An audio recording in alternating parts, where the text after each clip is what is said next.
Bonjour à toutes et à tous, et bienvenue sur la chaîne Histoire vraie de crime. Aujourd'hui, je vous propose de découvrir un dossier pour le moins saisissant qui nous emmène dans une paisible zone résidentielle de Calabasas, en Californie, où une vie de rêve s'est subitement transformée en cauchemar, un funeste 15 septembre 2022. L'affaire qui va suivre dévoile les dédales obscurs d'une prétendue perfection familiale, tout en mettant en lumière la fragilité des liens qui unissent ceux et celles qu'on pense connaître le mieux.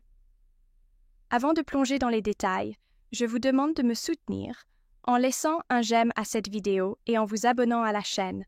J'apprécierai beaucoup votre aide. L'histoire débute dans un quartier huppé, reconnu pour ses jardins soignés et ses longues avenues broches bordées de palmiers. C'est dans l'une de ces demeures fastueuses qu'habitait Emily Carter, une femme de 35 ans, réputée pour son élégance, sa chevelure blonde toujours parfaitement coiffée et son apparence irréprochable.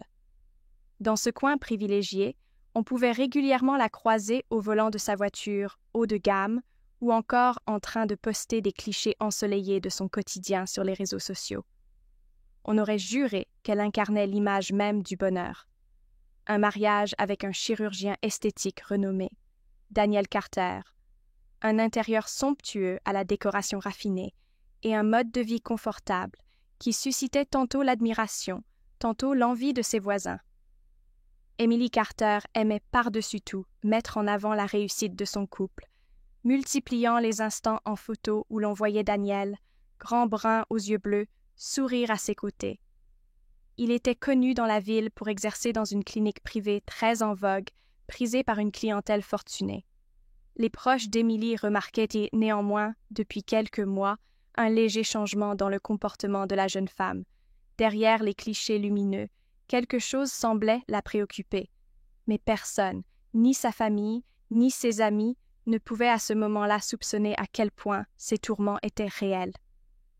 Autour d'elle gravitaient plusieurs personnes importantes à ses yeux, qu'il s'agisse de proches l'ayant soutenue dans sa carrière, ou d'autres connaissances rencontrées au gré de ses activités sociales. Son emploi du temps était chargé.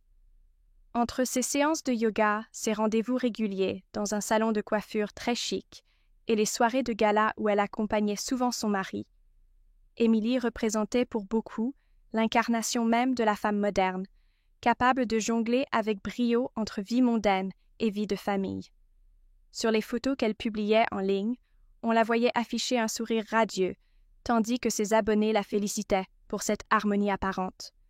Son entourage décrivait Emily comme une personne aimable, attentive, ayant le contact facile et sachant mettre les autres en valeur. Son couple avec Daniel Carter semblait solide, même si certains notaient avec discrétion le stress grandissant dû à la profession exigeante de Daniel, qui lui laissait de moins en moins de temps à consacrer à sa femme. Le jour où tout bascula fut un jeudi ensoleillé, le 15 septembre 2022. Daniel Carter, appelé de toute urgence à la clinique pour y pratiquer une opération délicate, quitta le domicile très tôt. En fin d'après-midi, un voisin passant par hasard devant la propriété remarqua que la porte-fenêtre donnant sur le jardin arrière était entrebâillée. Trouvant cela inhabituel pour quelqu'un d'aussi méticuleux qu'Emily, il jeta un rapide coup d'œil à l'intérieur et fut frappé par un silence glacial. Il frappa à la porte, mais aucune voix ne se fit entendre. Il appela alors les secours, pressentant un problème, sans imaginer un instant la gravité de la scène qu'il allait découvrir. Les secours et les forces de l'ordre arrivèrent rapidement. L'un des premiers intervenants pénétra dans le vaste séjour où régnait un désordre et un silence peu communs dans cette maison généralement si impeccable. C'est à l'étage, dans la salle de sport privée de la demeure, que le corps inanimé d'Emily fut découvert. Elle était étendue au sol, près d'un rameur d'appartement, avec à côté d'elle un verre à moitié vide contenant encore les restes d'un liquide verdâtre. L'odeur chimique caractéristique qui s'en dégageait intrigua les enquêteurs, lesquels constatèrent vite que la victime ne montrait aucune trace évidente de lutte. Aucune blessure apparente, aucun bruit suspect, signalé par le voisinage. Tout portait à croire à première vue à un accident ou à un incident médical, jusqu'à ce qu'une analyse préliminaire révèle que la substance verdâtre était un smoothie aux protéines dans lequel on avait glissé un composant hautement toxique. À partir de ce moment, l'affaire prit un tournant dramatique. L'investigation fut confiée à un principal enquêteur, un officier réputé pour sa rigueur et son expérience dans le traitement de dossiers sensibles. Aidé d'une coéquipière minutieuse et d'un groupe d'experts en police scientifique, le principal enquêteur commença par passer les lieux au peigne fin. Les prélèvements effectués dans le verre de smoothie révélèrent sans équivoque la présence d'une toxine rare, difficile à obtenir sans connaissance médicale spécifique. Dès lors, l'enquête se concentra sur le cercle proche d'Emily, car la nature même du crime laissait deviner un acte froid et planifié. Les enquêteurs interrogèrent en premier lieu Daniel Carter, le mari, afin de reconstituer ses faits et gestes ce jour-là, et pour comprendre quelle était la routine de sa femme dans cette grande maison où elle aimait commencer la journée par des exercices de gym et des boissons protéinées. Daniel Carter, encore sous le choc, répondit posément aux premières questions. Il affirma qu'il avait quitté le domicile vers 6 heures du matin, qu'il ignorait tout de ce qui avait pu se passer durant son absence et qu'il n'avait aucun motif pour vouloir la mort de son épouse. Il souligna au contraire à quel point ils formaient un couple uni. De nombreux témoignages de personnes du voisinage semblaient aller dans ce sens.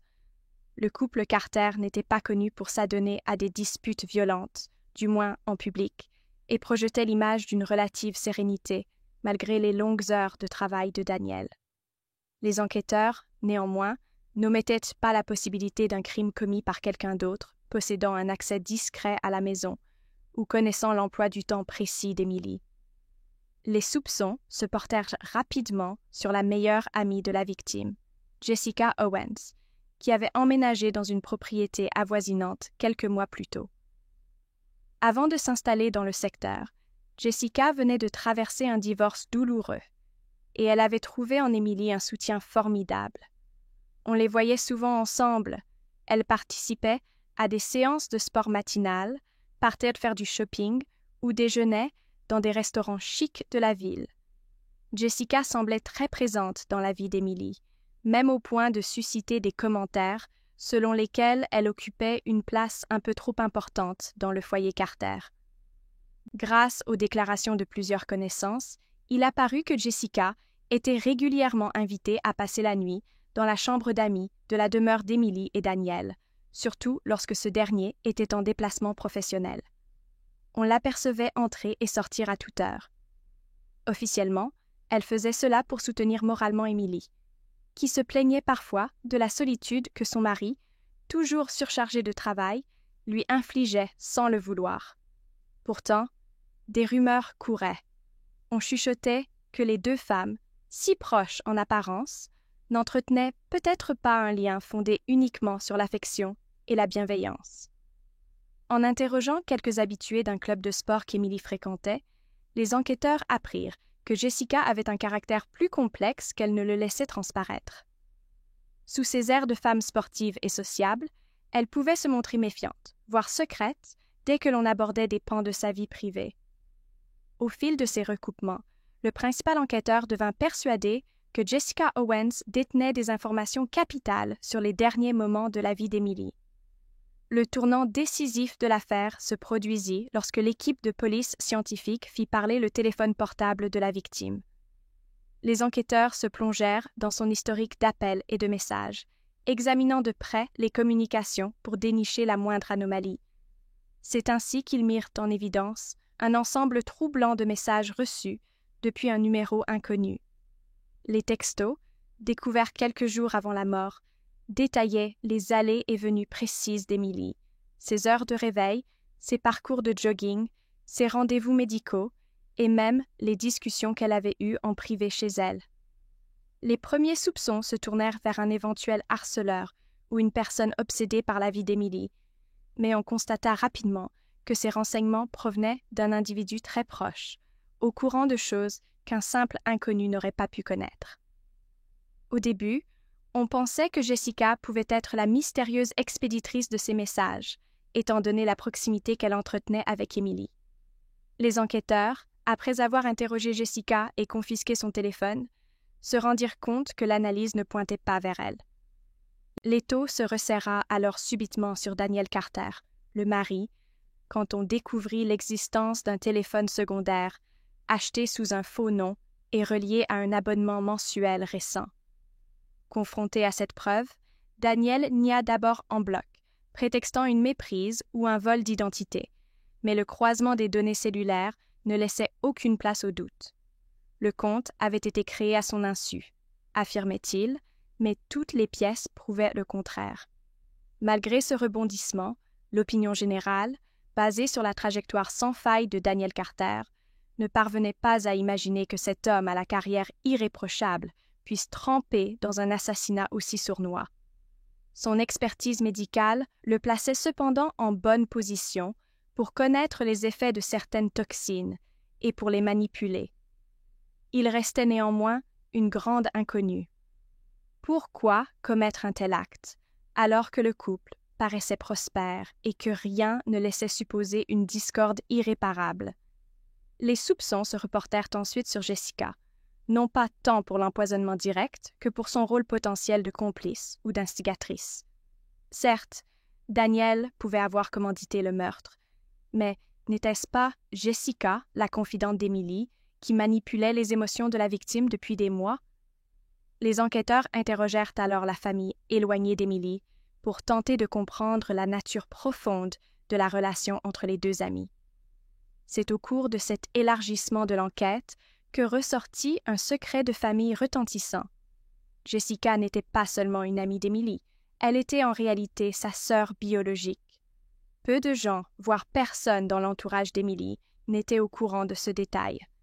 Adoptée à la naissance, Jessica avait grandi dans une famille différente et n'avait découvert ses origines qu'à l'âge adulte.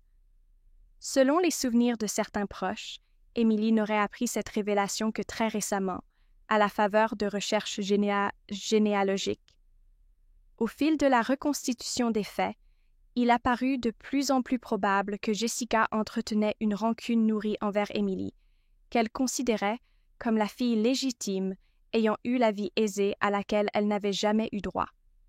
Les enquêteurs se retrouvèrent donc face à deux pistes sérieuses. Soit Daniel avait cherché à éliminer son épouse pour des motifs financiers ou amoureux, soit Jessica voulait se venger de cette sœur longtemps ignorée et s'accaparer la vie luxueuse qu'elle convoitait. L'examen des relevés bancaires, l'analyse des correspondances électroniques et les multiples entretiens permirent de mieux cerner la dynamique au sein de ce trio inquiétant. Plusieurs témoins mentionnèrent que les disputes entre Emily et Daniel s'étaient récemment intensifiées, souvent en présence de Jessica, qui aurait parfois jeté de l'huile sur le feu, attisant les tensions par des remarques insidieuses et profitant de chaque accroc pour mettre en valeur sa propre disponibilité à l'égard de Daniel. L'idée que Jessica ait pu manipuler le couple pour saper leur mariage se faisait de plus en plus plausible. De fait, quelques voisins rapportèrent avoir vu Daniel et Jessica ensemble à des heures tardives, échangeant parfois des propos animés dans l'allée ou sur le perron de la maison. Rien n'indiquait formellement un adultère, mais la complicité entre ces deux individus semblait plus profonde qu'ils ne le laissaient paraître. Les enquêteurs parvinrent à isoler un élément clé lors de l'analyse des caméras de surveillance du voisinage. Parmi les luxueuses villas au système de sécurité perfectionné, l'une d'elles avait filmé un segment de la ruelle attenante à la propriété des Carter. Sur l'enregistrement, on distinguait l'ombre d'une silhouette entrant dans le jardin des Carter, très tôt le matin du drame. Les experts en images ne purent cependant déterminer avec certitude s'il s'agissait de Jessica ou d'une tierce personne.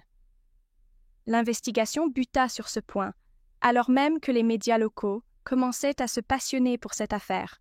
Une femme soi-disant sans ennemi, un mari médecin, une amie à la fois sœur cachée et potentielle rivale, et un poison subtil. Tout semblait échafauder un scénario de trahison et d'avidité. Mais quelle était la part de vérité dans cette tragédie? Pendant ce temps, le procureur responsable du dossier, préparait déjà une mise en accusation. Il fallait trouver des preuves solides pour établir la responsabilité de l'un ou de l'autre suspect dans l'empoisonnement. Les pistes se multipliaient et les différentes équipes d'enquête essayèrent de consolider les indices matériels. On continua à passer au crible toutes les surfaces de la cuisine, de la salle de sport, ainsi que l'ensemble des affaires d'Emily.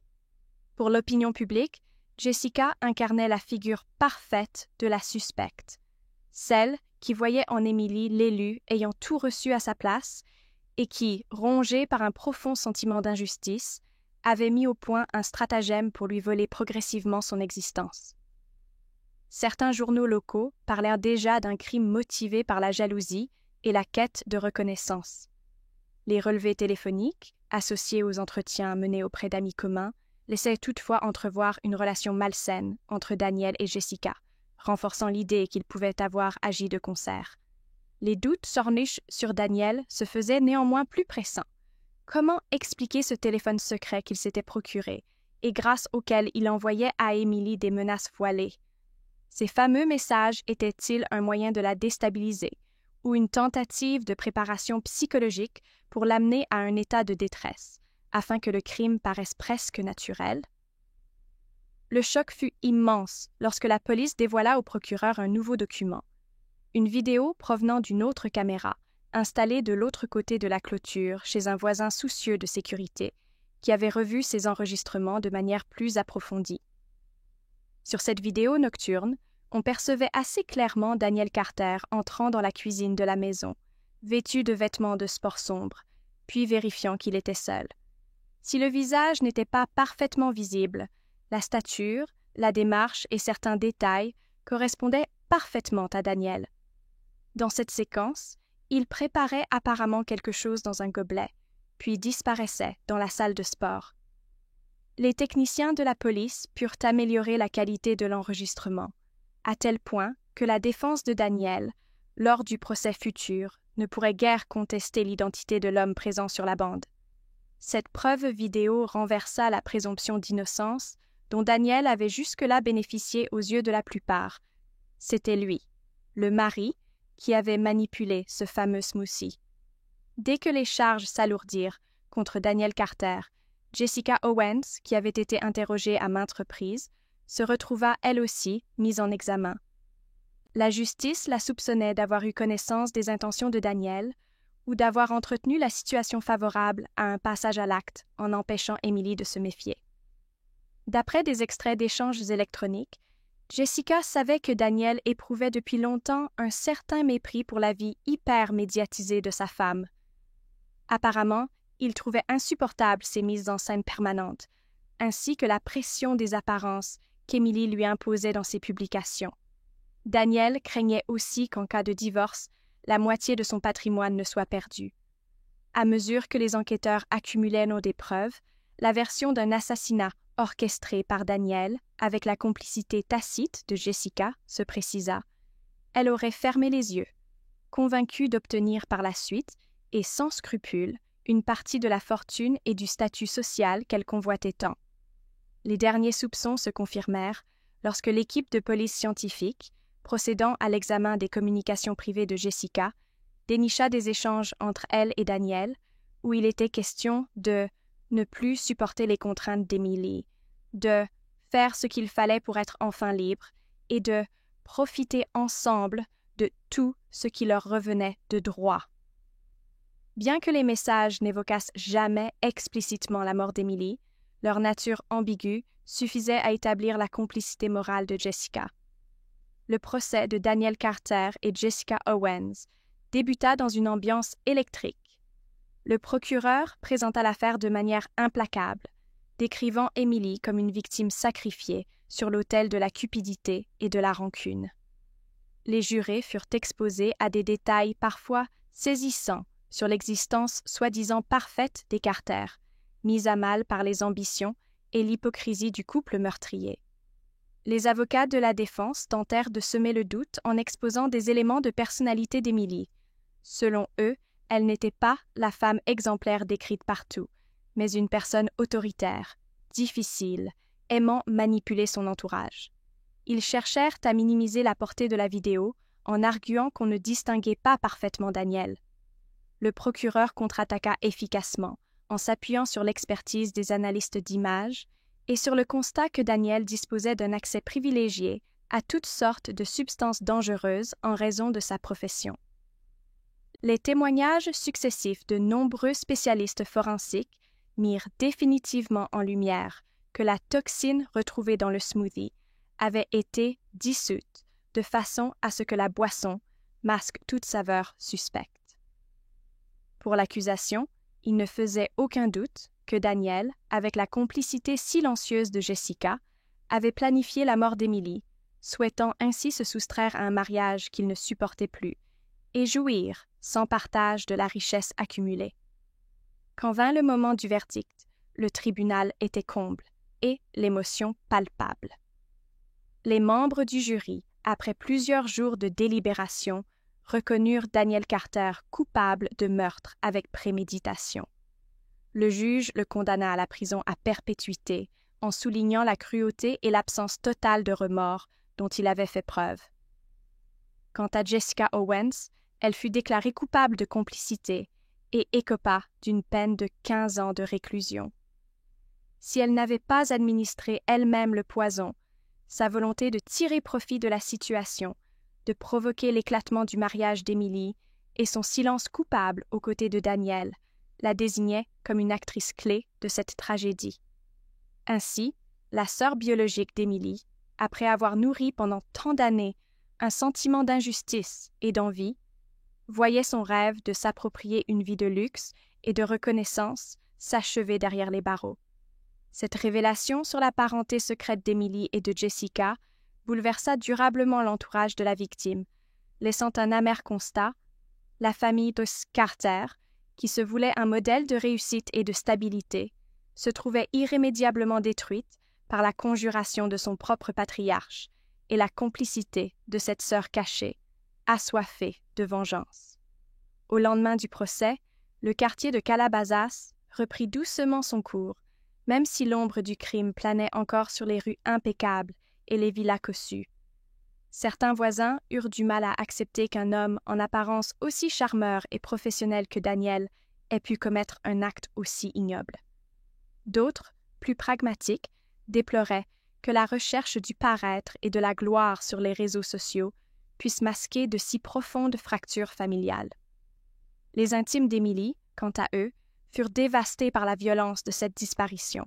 Ses obsèques, organisées dans l'église locale, rassemblèrent de nombreuses personnes venues lui rendre un dernier hommage. Les tensions ne s'étaient pas éteintes pour autant. En coulisses, certains parents lointains d'Emily se disputaient déjà l'héritage, arguant qu'il revenait à la famille adoptive de Jessica de ne rien percevoir en raison de la culpabilité de leur fille. Et dans la ville, il y eut beaucoup de débats sur la responsabilité morale de chacun. Jessica avait-elle agi sous l'emprise de Daniel ou l'avait-elle poussé à commettre le crime? Ces questions demeureront probablement sans réponse. Le temps passant, la maison luxueuse des Carter fut mise en vente. Les meubles furent dispersés, l'âpre souvenir d'Emily s'effaçant à mesure qu'une nouvelle famille s'y installait. L'opinion publique, à un moment fasciné, passa à d'autres sujets de discussion, même si quelques reportages diffusés à la télévision nationale revinrent ponctuellement sur l'affaire, rappelant au monde entier que derrière un sourire parfait et un train de vie enviable peuvent se cacher de sombres tragédies. Les policiers chargés de l'enquête furent salués pour leur persévérance et pour l'efficacité avec laquelle ils avaient résolu ce cas, malgré le nombre de faux-semblants. De son côté, le procureur s'exprima une dernière fois devant la presse, insistant sur la nécessité de s'intéresser de près aux réseaux sociaux et à la réalité qu'ils peuvent dissimuler. Selon lui, Emily Carter avait probablement laissé entendre à son entourage que tout allait pour le mieux, alors qu'une tempête se préparait dans l'intimité du foyer. Moi, aujourd'hui, je retiens surtout que la vérité finit toujours par éclater, même lorsque les apparences sont parfaitement entretenues. Je suis soulagée de savoir que la justice a pu châtier les coupables et je me sens touchée par la mémoire d'Emily, cette femme qui semblait avoir tout pour elle, mais qui, au fond, menait un combat contre des forces dont elle n'avait pas conscience. Merci de m'avoir suivi jusqu'au bout. Je suis heureuse que vous ayez pris le temps de découvrir cette histoire, aussi tragique soit-elle, et j'espère qu'elle vous fera réfléchir à la complexité des relations humaines. Je vous invite à poursuivre l'aventure sur cette chaîne. J'ai préparé plusieurs autres dossiers captivants qui, je l'espère, sauront tout autant attiser votre curiosité. J'apprécie profondément votre présence et votre soutien, alors ne manquez pas de cliquer sur une autre vidéo dès maintenant. Prenez soin de vous et à très bientôt.